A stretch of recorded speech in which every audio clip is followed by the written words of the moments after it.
Man, so I didn't really think we'd have to revisit this topic ever again. I already deleted the Photoshop PSD file, which allows me to make this kind of thumbnail with the Calgary and the Montreal things in the background and having the guy in front. I deleted it already because I thought we would never make this kind of video again, but today we're talking about Calgary Flames superstar Jonathan Huberdeau, and we're discussing the idea of him going over to the Canadiens. Okay, that's kind of a lie. We're not talking about him going to Montreal, we're talking about him talking about going to Montreal, if that kind of makes sense. We're talking about him saying it. So, the reason we're going over Huberdeau in this kind of way is because back when he was traded over to the Calgary Flames earlier in the 2022 offseason, it was a pretty big deal. Jonathan Huberdeau is one of the most underrated playmakers in the entire NHL, as last season playing for the Panthers, he had a 115-point year. He had 85 assists, 30 goals, and 80 games played, and he has just been so gosh darn good at putting the puck in the biscuit that for the one season left that he had at $5.9 million a season, there was a big conversation going around saying, hey, this guy is super valuable, he's really good, he has a contract that goes on for one more year, what exactly is the future going to hold for Jonathan Huberdeau? He was traded over to Calgary from the Florida Panthers Mateychuk trade, but there was an idea or two floating around saying that Jonathan Huberdeau, if he really wanted, he might be able to go out there, play a season in Calgary, not re-sign in Calgary, and pull off a Johnny Gaudreau to go back home. Where exactly is Jonathan Huberdeau's home, though? Hey, he's from Saint-Jean, Quebec, Canada, so if he wanted to do the Johnny Gaudreau route, he'd go out there, play a season with the Calgary Flames, maybe get 100 points, who really knows, but then he'd be a free agent, and then he might sign with the Habs.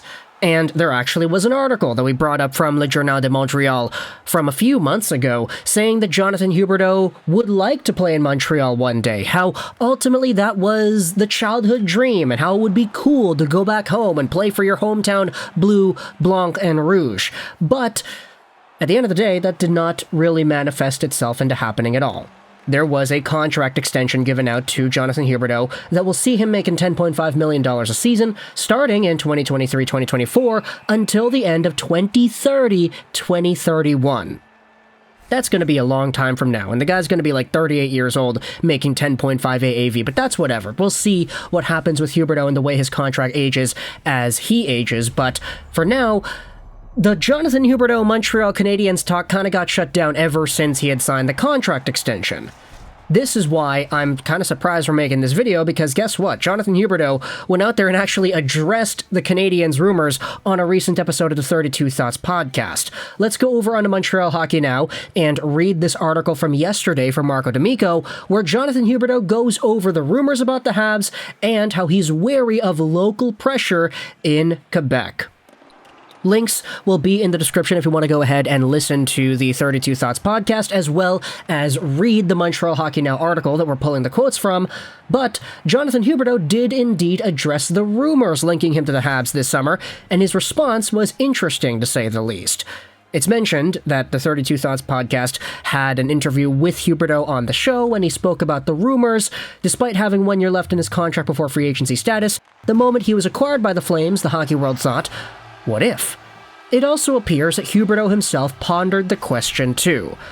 I know a lot of people were saying that, Jonathan Huberdeau says, play 1 year in Calgary and then play for Montreal, said Huberdeau of the noise going around him after the trade to Calgary.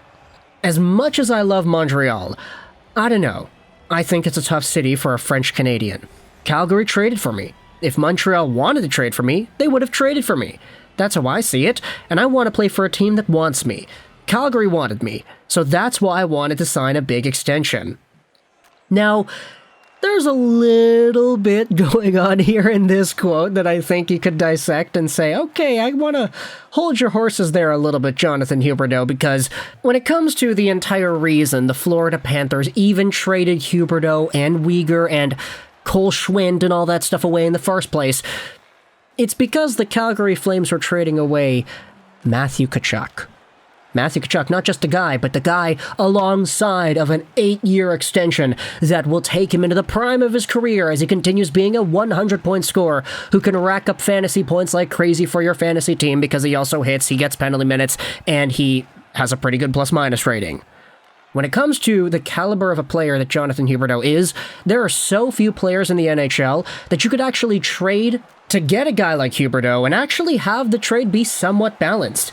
Unfortunately for Montreal, there's nobody that team had that would have been a trade candidate that the Florida Panthers would have even thought about accepting in some sort of a Huberdeau trade. I guess it's fair to say, hey, Calgary traded for me, so they want me. If Montreal wanted me, they would trade for me. But, like, who in their right minds thinks that the Montreal Canadiens would have had the opportunity to trade for Jonathan Huberdeau? Montreal, if they wanted to do that, they probably would have had to have something like, I don't know, Nick Suzuki, Cole Caulfield, and the first overall pick? Like, maybe that's overkill. I don't know. But the point is, there is no 100-point caliber superstar on Montreal that was all of a sudden in a trade conversation available to the public like Mateychuk was, because that Mateychuk thing had been circulating around the NHL rumor sphere for the past few days. He got traded after a whole bunch of speculation saying, oh, where's he gonna go? He wants out, this and that, and Johnny Gaudreau was out too. But, like, Montreal has nobody that is of that caliber. Maybe Nick Suzuki and Cole Caulfield can get there someday, but that day's not now. There wasn't really an opportunity in the first place at all for Montreal to go out there and trade for a guy like Jonathan Huberdeau. So the entire idea where it's like, oh, you know, Calgary wanted me and they traded for me. If Montreal really did want me, hey, they'd trade for me. I don't think that's kind of fair, because circumstantially the Flames and the Canadiens are in such different spots in their development. And furthermore, it is kind of interesting that he specifically highlights, hey, it's probably going to be difficult for me, a French-Canadian guy, to go out there and play in Montreal.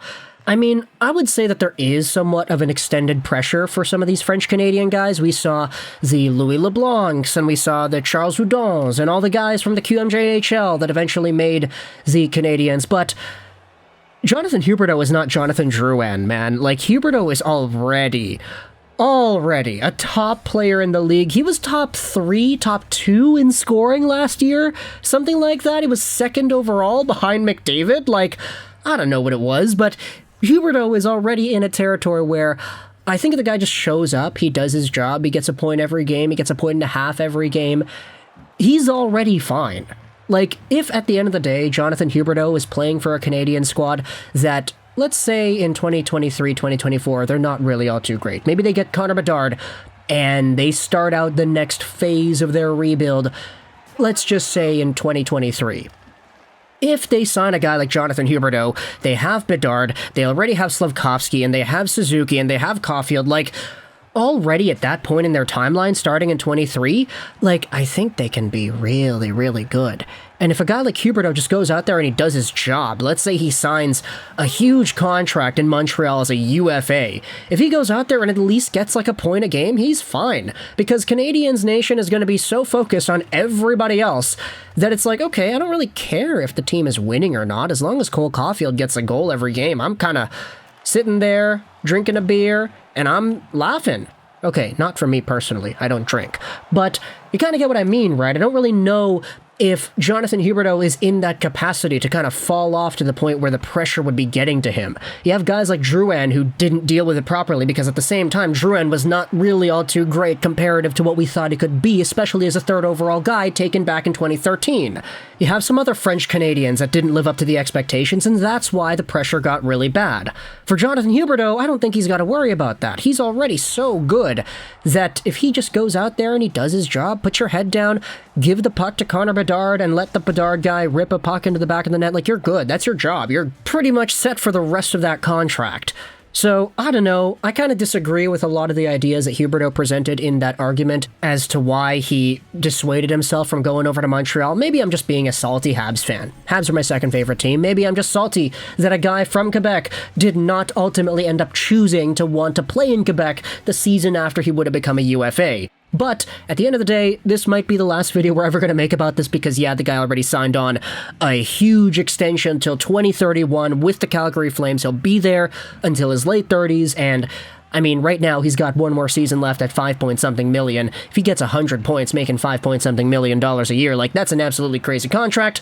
Calgary, y'all guys better go out there and capitalize on that, because Jonathan Huberdeau is a very, very amazing hockey player. But talk to the comments either way, all your thoughts about Huberdeau and why he decided to stick around in Calgary. Talk to me in the comments as well about his argument as to why he stuck around there rather than taking the Montreal route in UFA status next year. I'm making something out of nothing here making this video, to be honest. But either way, I hope you enjoyed this video. And bye.